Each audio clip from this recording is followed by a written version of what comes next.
दोस्तों, मनुष्य कभी भी अपने भाग्य से संतुष्ट नहीं होता। वो हमेशा दूसरों के भाग्य को देखकर ईर्ष्या करता रहता है और हमेशा यही सोचता है कि काश मेरा भाग्य भी उसके जैसा हो। क्या ऐसा हो सकता है? दोस्तों, हर मनुष्य का भाग्य उसके कर्मों के अनुसार ही तय होता है और वैसे ही मिलता है। जैसे हम कर्म करेंगे वैसा ही भाग्य हमें मिलेगा। लेकिन इस दुनिया में कुछ ऐसे भी लोग होते हैं जो हमेशा इसके लिए भगवान को दोष देते रहते हैं। ऐसा ही हमारी आज की इस कहानी में है, जब एक मनुष्य ने अपने भाग्य को बदलना चाहा और परमात्मा ने बदल भी दिया। लेकिन उसके बाद उसके साथ क्या क्या हुआ, ये आपको इस कहानी में पता चलेगा। अब देर ना करते हुए आज की कहानी शुरू करते हैं।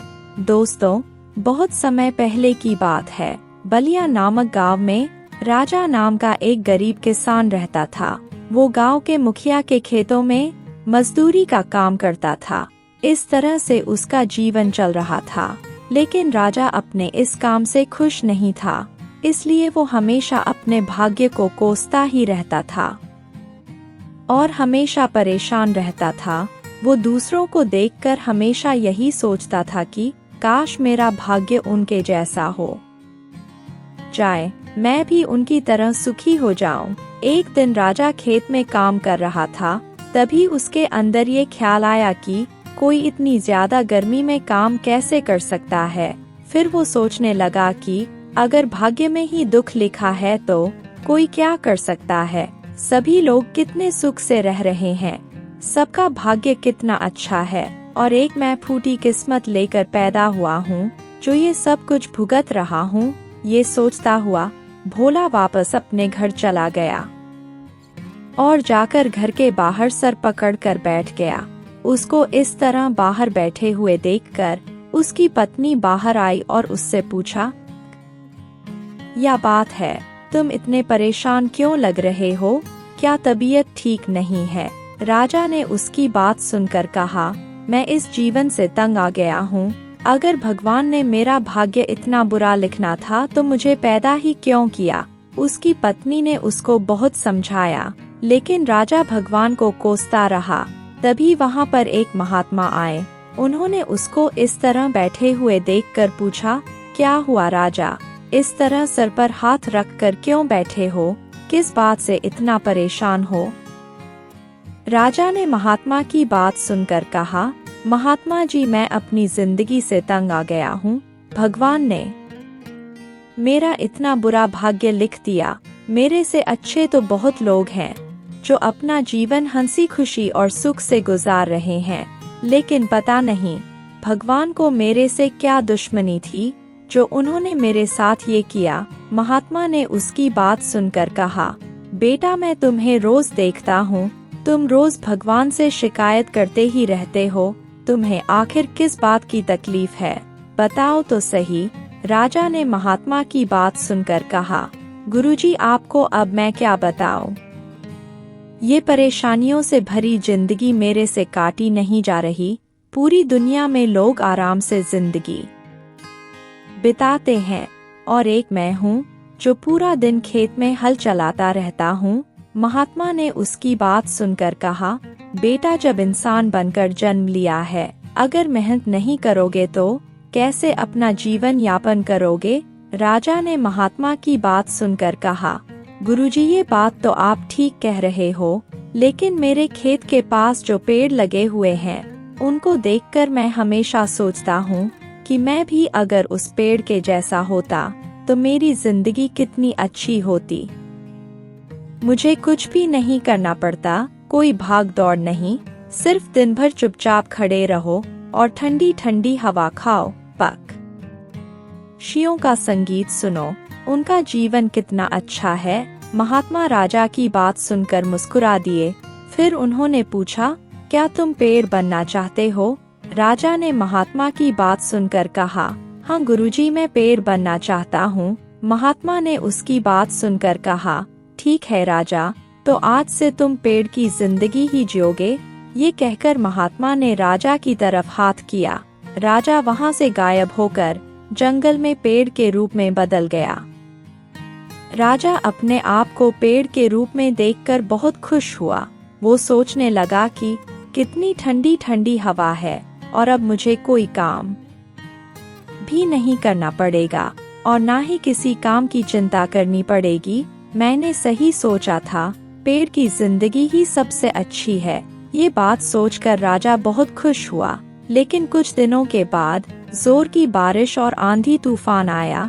बारिश के कारण राजा का शरीर बिल्कुल ठंडा होकर कांपने लगा। राजा ये सब देखकर बहुत घबरा गया और बोलने लगा, कितनी तेज बारिश हो रही है, मेरा शरीर बुरी तरह से कांप रहा है और इतनी तेज आंधी से मुझे लग रहा है जैसे मुझे ये जड़ से उखाड़ कर फेंक देगी।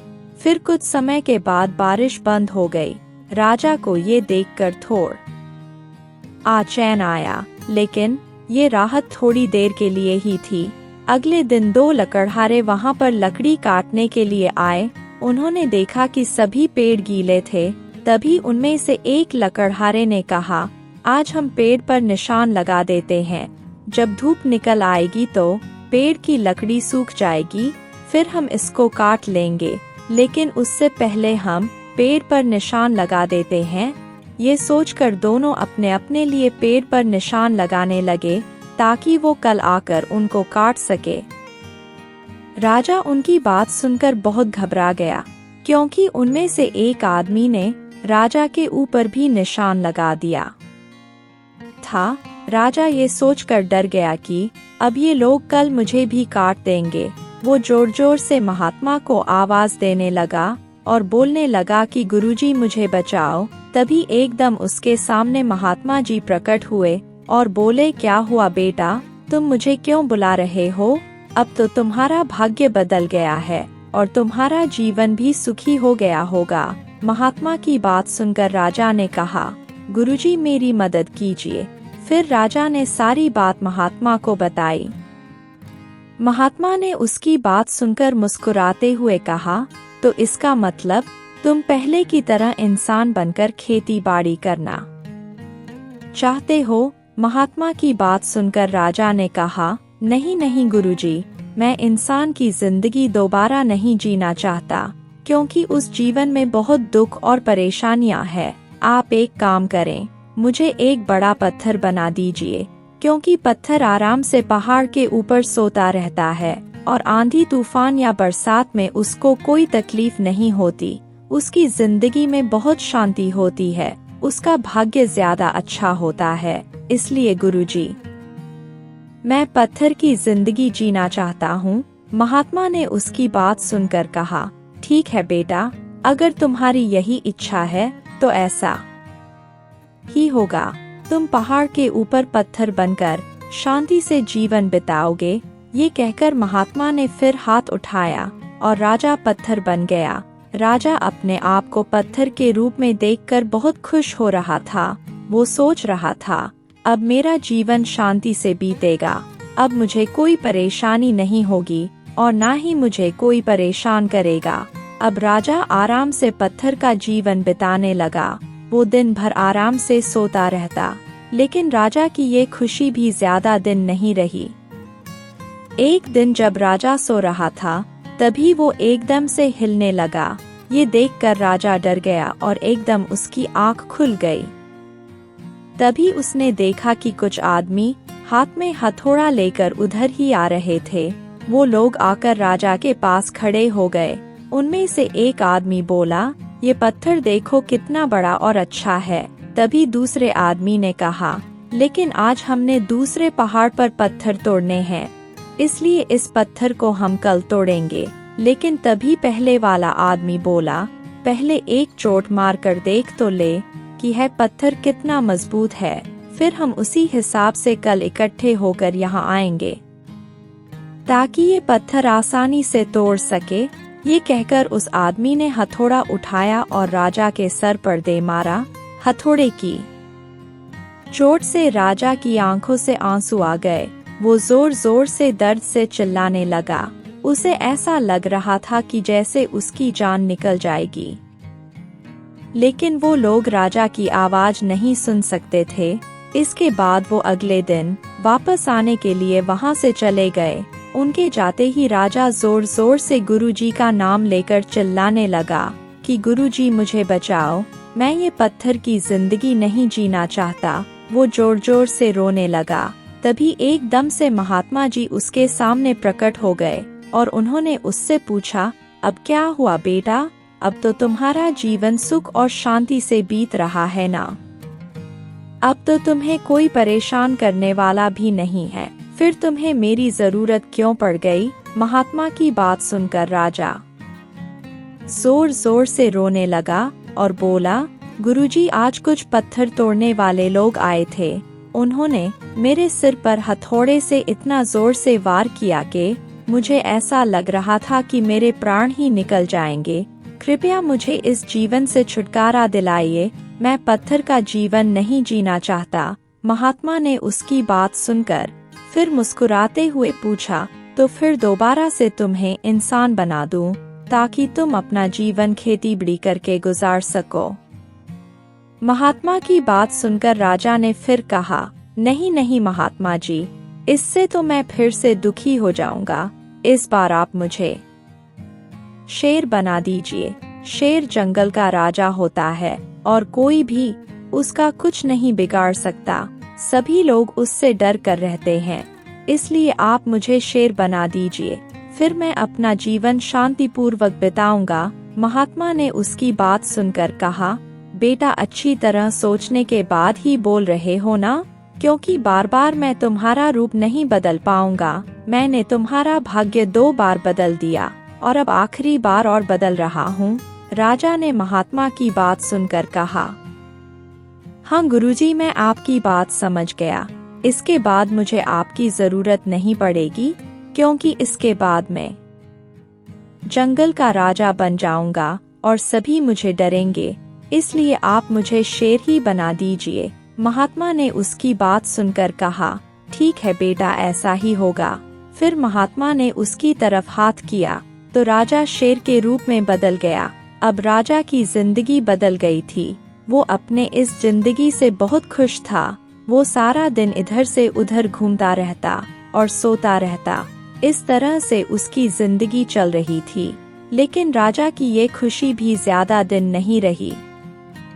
एक दिन जंगल में कुछ शिकारी आए और उन्होंने शेर को पकड़ने के लिए पिंजरा लगा दिया। राजा को ये सब नहीं पता था। वो तो अपना जीवन सुख शांति और मस्ती से गुजार रहा था। वो ये सोच के अपना जीवन गुजार रहा था कि अब उसके जीवन में कभी दुख नहीं आएगा। अपनी इसी बेफिक्री की वजह से राजा पिंजरे में फंस गया। शिकारी शेर को देखकर बहुत खुश हुए। वो आपस में बातें करने लगे कि हम शेर को ले जाकर सर्कस में बेच देंगे, जिससे हमें काफी पैसे मिल जाएंगे। राजा उनकी बात सुनकर बहुत ज्यादा डर गया। वो सोचने लगा कि अब तो सारी जिंदगी कैदियों वाला जीवन ही बिताना पड़ेगा। तभी उसे महात्मा की याद आई। वो जोर जोर से महात्मा को आवाज देने लगा कि गुरुजी मुझे बचाओ, मुझे इस जीवन से बचाओ, मैं ये जीवन नहीं जीना चाहता। तभी उसकी आवाज सुनकर महात्मा जी वहां आ गए और उन्होंने उससे पूछा, क्यों बेटा, अब तो तुम्हें कोई डर नहीं है? अब तो तुम्हारा कोई कुछ नहीं बिगाड़ सकता।